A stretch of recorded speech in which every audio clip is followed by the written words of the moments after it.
Hello and welcome to this another CAD tutorial by Disenyo Local. So today we are going to create 3D objects. So let us start. If your workspace is in drafting and annotation, just select 3D object or 3D basics and then change the view into isometric. Okay. So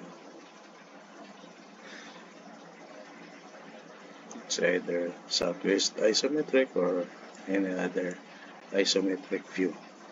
So there you go, I have prepared already some 3D objects. So let us start with home and then let us start with box, creating a box. So you have there in the command line, specify first corner of the box.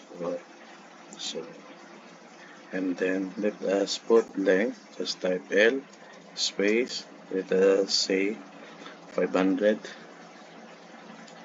and then space, then another, specify width. Let us type another 500 and then space, and then the height, let us say 500 space. So there you go, a box with 500 by 500 by 500 dimensions. Okay.